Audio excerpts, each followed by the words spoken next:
Hi, it's me, and welcome to this overview and guide on how to use the Chapter 1 identities in Limbus Company.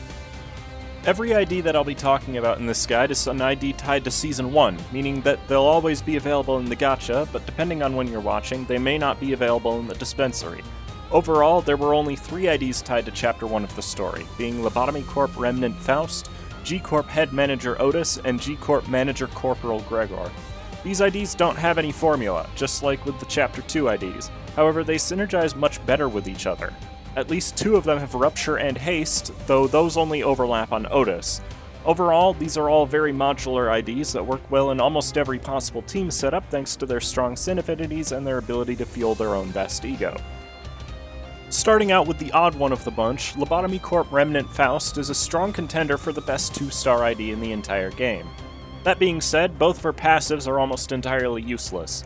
When it comes to her battle passive, 2 Haste is actually a really good boon. However, nothing in her kit can give poise count, meaning that you can't activate this passive without Blade Lineage Yi-Sang's support passive or Blade Lineage Sinclair's battle passive at uptime 4.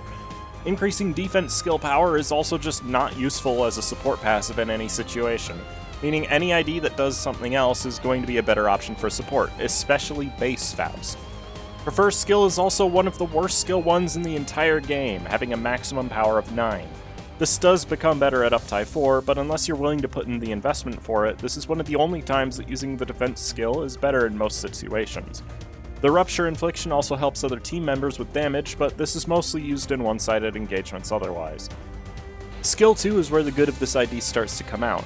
You can ignore the poise and go ahead and look directly at that third coin. 4 Haste is an absurd amount to gain from a skill that simply requires a hit, and it allows LCR Faust to pretty consistently be the fastest member of your team even with her middling speed stat. The skill itself also deals very solid pierce damage and generates gloom resources, which is also noteworthy. Opportunistic Slash is one of the most broken skills in the entire game. Effects that boost coin power if the user didn't take damage in the previous turn will trigger on the first turn of battle, meaning this is automatically a 4 to 26 roll range until you get hit. There are very few skills that this can't outroll even in the hard Mirror Dungeon, making her one of the premier picks for Mirror Dungeon 2 Hard exclusively for being a 2-star who has a way to reliably win clashes. To top it all off, the combination of Lust, Gloom, Envy perfectly fuels Fluid Sac, Faust's most powerful ego.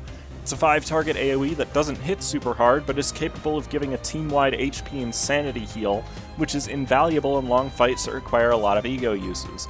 This includes Mirror Dungeon 2 Hard and any Refraction Railway, as it allows her to be a very competent support in almost any team setup.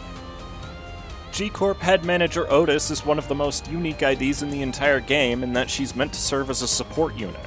While she isn't going to put out high amounts of damage herself, her very presence is enough to bolster the rest of your team. Her speed being high is a key component of this if you look at her first skill. She specifically buffs the slowest ally on the current turn with all of her skills, and while 2 Protection isn't the most helpful, it is a pretty good defensive buff. Onslaught Command is probably the best support skill in her kit, giving 1 attack power up as well as 2 damage up with a single use. This helps your slower team members become a very relevant offensive presence, as well as helps them to win a clash they may not be participating in. Focus is her only skill that's overtly offensive in nature, rolling a maximum of 22 and inflicting 5 sinking on hit, which is not a small amount.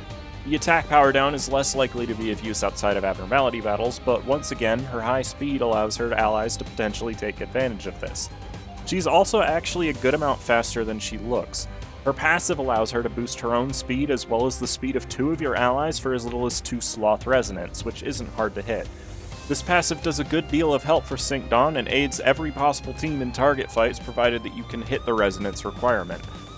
Her support passive is also pretty strong and pretty easy to activate, granting 1 random ally 1 attack power up 1/3 of the time. Protection and defense power up are a lot less useful, but protection can at least help in certain situations. She also perfectly fuels her own Sun Shower, which isn't necessarily the best ego for this ID aside from being a big coin to win clashes with. She won't have any trouble keeping her poise since she only has single coin skills, but the odds of landing a crit are not that high and you'll have to use the ego a second time in order to keep your poise count up.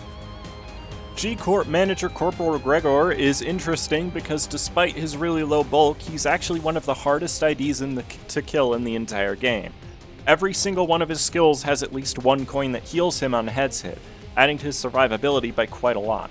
That said, he's far from a defensive character. He hits the maximum offense level with all of his skills, helping with his lower than average maximum rolls. Pack is the best example of why this ID is such a good one.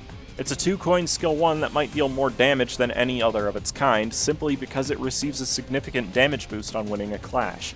Winning a clash with this skill isn't always possible, however, which is where Dismember comes in. It's his best clashing tool, being able to roll up to 16 with only 1 coin. It's actually his worst skill for damage thanks to skill 1 having that clash win effect, but it's your best option for enemies who roll higher. Eviscerate is his best option for damage, despite rolling only up to 12 during attacks. Plus, if you somehow manage to target an enemy with 3 Rupture count, you're dealing an additional 30% damage with each hit, though that's pretty unlikely. Once Rupture has proper count support, this ID is likely going to be a very strong damage dealer in a Rupture team. For now, the skill is just a solid damage dealing skill 3 that can heal a good amount with its final hit. Gregor's in-battle passive is actually pretty useless due to the fact that all of his skills already heal him by quite a bit. If you ever end up below 25% of your max HP, it's probably because you're about to die to begin with. His support passive is a lot more useful, allowing whichever ally is struggling the most to be able to heal themselves back up on winning a clash. It isn't the fastest healing method of all time, but it is helpful and makes it possible to run this ID for its support passive. Speaking of healing methods, this Gregor perfectly fuels his own Lantern, a feat that would matter a lot more if he didn't already heal with every action. Healing is the only thing this ego provides that this ID would be able to make use of, so it really doesn't help him very much. Instead, why not use the other ego that this ID perfectly fuels instead? Leisure Domain. Not only is it AoE, but it costs 1 fewer Gluttony resource than Lantern and allows Greg to inflict maggots, which helps with his damage output pretty significantly. This is the cheapest AoE ego in the game and only costs 10 SP, meaning you're pretty likely to land heads with it, and it's incredibly spammable. In terms of other ego that these IDs help fuel particularly well, 3 come to mind immediately since Sloth and Gluttony are the name of the game, with Gloom mixed in. The first one is Wishing Cairn, which is a pretty decent Teth ego that is capable of inflicting paralysis and sloth fragility. That being said, it only becomes AoE at Uptide 4, and for reasons I'll mention later, you probably won't want to use it more than once in order to activate its passive for Yi Sang. The second ego is Yi Sang's Dimension Shredder, which is notable for having one of the highest potential single target damage values in the entire game. Right now it might not be as valuable as it could be since Yi Sang doesn't have a charge ID yet, but it can still be a very effective nuke that is fueled really well by the G-Corp IDs. The last of the ego that are particularly beneficial for these IDs is Yi Sang Sun Shower. It's one of the strongest ego in the game and is fueled really well by both G-Corp IDs. There are a good number of IDs that help to fuel this one while also having a sloth skill, so putting together your team can be as simple as adding those IDs, and this ego will make your setup exponentially more powerful. When it comes to building a competent team using these IDs, specifically when using G-Corp, since LCR Faust works in every team really, you'll want to build an entire team of IDs that have sloth skills. If these IDs have Gluttony, it's even better since they synergize better with base Ryoshu's passive for extra damage. The IDs that mostly fit this category, for one, includes both 7 and Effler SDO Yi Sang, both of whom have 3 out of the 4 Sin affinities needed for Sun Shower, and share all of the ego that I mentioned earlier that are better.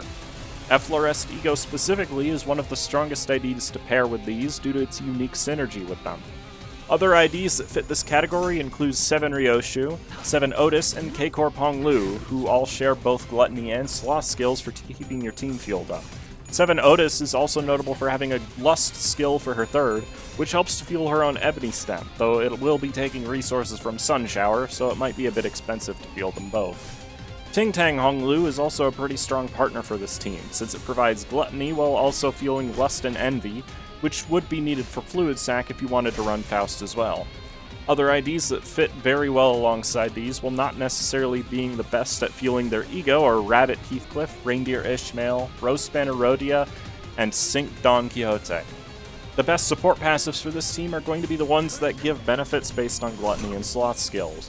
The most notable one in this case is Base Ryoshu, since she gives a pretty good damage boost to one of your allies. Ting Tang Honglu also does the same, but he's more likely to be a unit you'd want to bring along. Sync Dawn and Warp Dawn both have support passives that are relatively easy to activate with the Pride and Gloom Sin effects that you'll probably have with as well. And, as always, any Gloom-heavy team is going to benefit heavily from Mariachi Sinclair's passive, since it will almost always be active. And that's about all I have to say about Limbus Company's Chapter 1 IDs. Compared to what was offered in Chapter 2, I think these are some of the most solid IDs available, and I'd love to hear if you agree and what teams you use them in. I'd appreciate if you liked the video if you found it helpful, and subscribed if you want to see more of this in the future. I hope you have a great rest of your day, and I hope to see you back for the next one. Bye!